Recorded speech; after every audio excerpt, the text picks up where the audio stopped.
other waterways combined allow you to Did a couple of circumnavigate cruise the entire ships eastern chunk of here the at the United States. port, That route is Fort called the Great Loop. Lauderdale.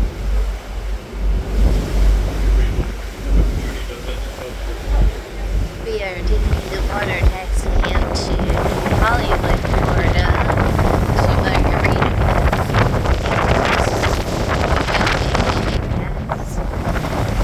The entrance to the Atlantic Ocean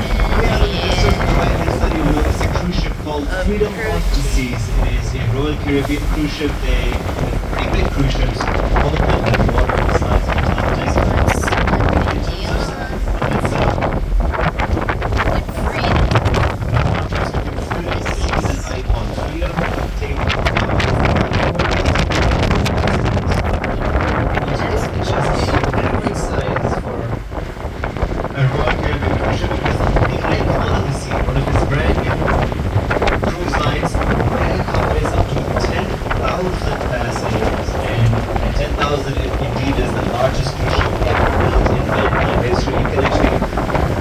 Check out a little skit done at the CBS News at they put a photo of the icon next to the historic Titanic, and the size difference was like a cruise ship and a tugboat.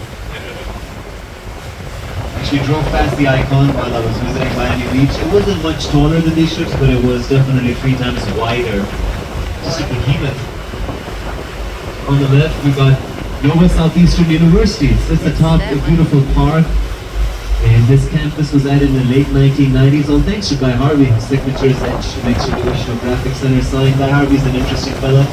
He has a PhD in fishery biology. He grew up in Jamaica and fell in love with Ernest Hemingway's Old Man in the Sea while a young kid. And the scene of the Santiago fighting the marlin made it. He fell in love with marlin. Started to draw portraits of marlin. So by the time he got his PhD, he was also somewhat of an entrepreneur, really well known for his paintings and portraits. And now you might see people wearing those Guy Harvey t-shirts all around the globe. So he teaches a class every now and then at that campus, and he helped fund it.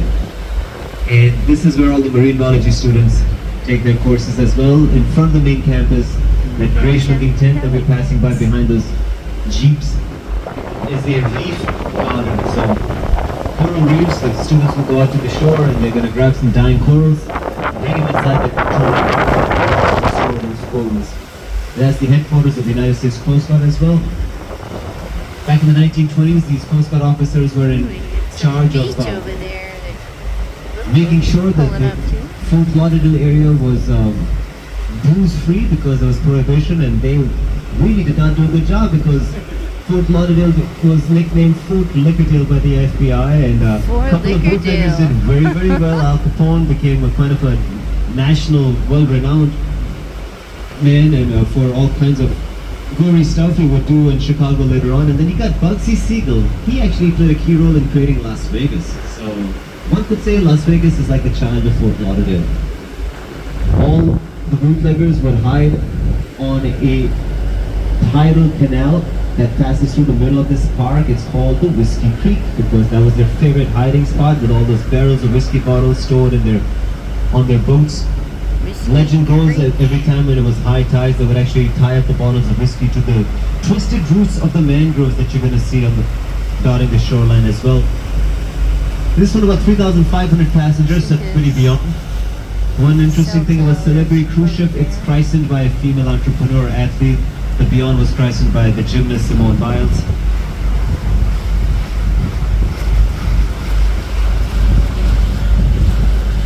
And the tradition of christening kind of dates back to as antiquity, like Phoenicians and the Greeks that used to have religious connotation. It basically meant you were seeking the blessings of the spirits of the water for a safe journey.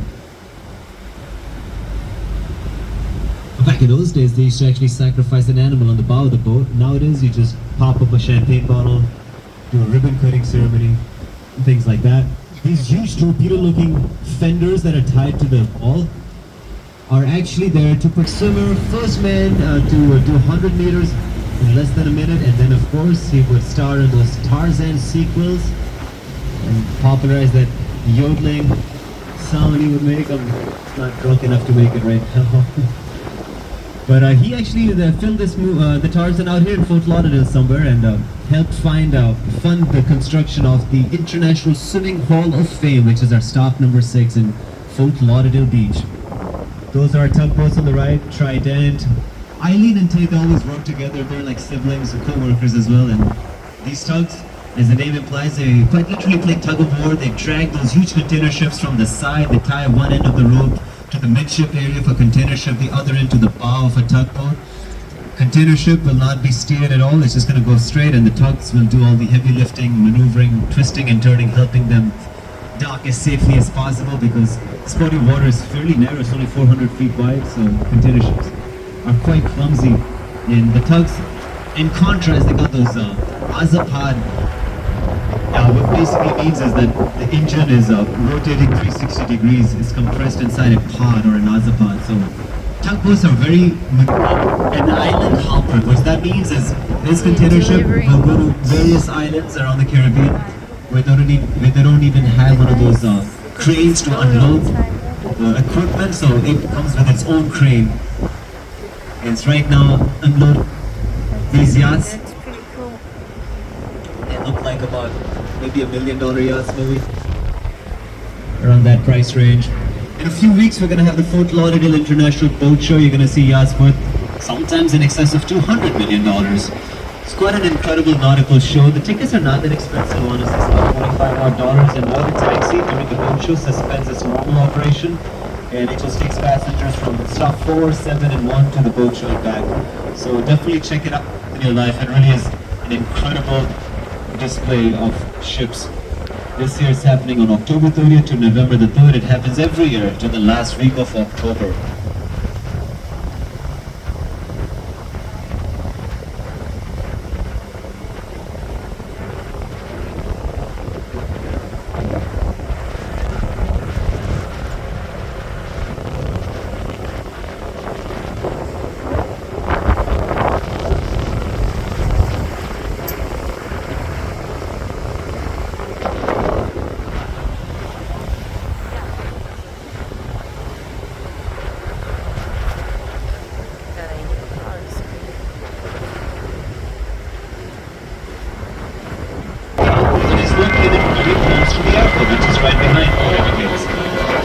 Every day, on average, 325 planes take off and land. Pilots need to make sure their fuel is big enough for landing and takeoffs. And for that very purpose, they made sure that these cranes at Port Everglades are very, very flat and very, very short. The technical name for it are low-profile gantry cranes. Each one of these gantry cranes are about, I believe, $3 million. They're all built in Shanghai. They're brought here on top of these container ships.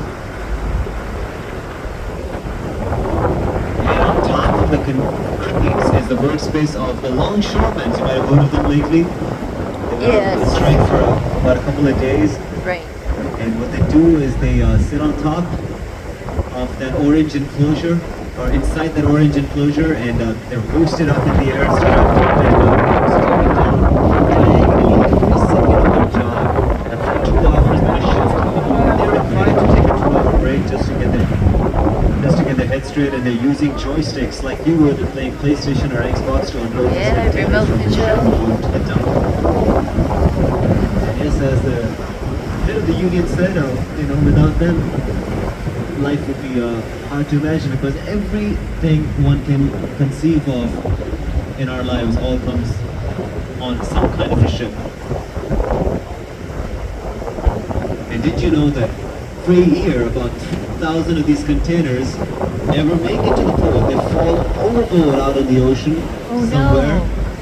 They say more could such accidents take place out in the Indian Ocean, but regardless of where they fall out the ocean, one thing we can say is the ocean is the largest graveyard in human history. And if you ever ordered something and never arrived, and you never really got a good answer why it didn't arrive, it might be the reason why.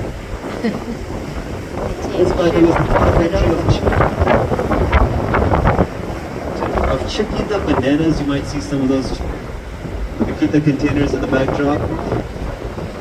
This and Port of Manatee and Tampa are the 2 ports of entries of those bananas. So while they go in Guatemala and other parts of the Americas, they are somewhat like biggest thing that the state of Florida brings you to your local grocery store, wherever you go in America.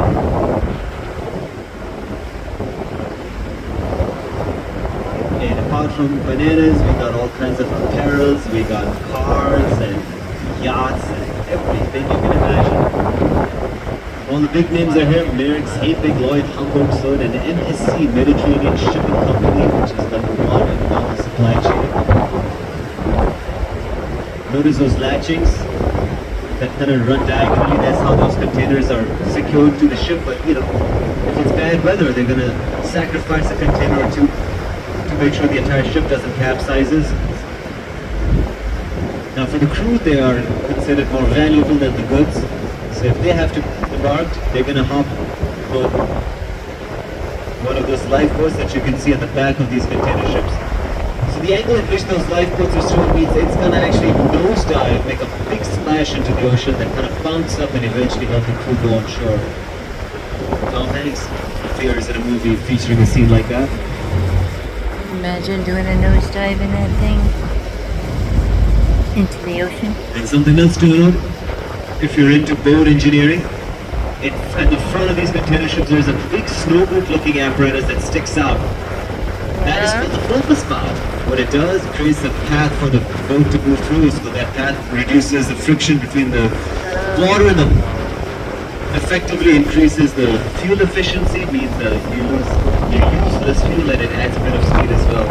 Half the cruise ships have a focus bow nowadays as well. As you pass by Puerto Rico, you'll notice how Gonna put his little dinghy boat notice in how the the water. intercoastal parts off on the right, and it turns into the Dania Cut-Off Canal. All our shipyards are located along the banks of this canal. While we are called the yachting capital of the world in Fort Lauderdale, ironically, we don't actually build many yachts, if any for that matter. We do look after them though. They come here, the big ones, during the summer, actually during the winters, and they need to be repainted or refitted. They're going to be taken down that path.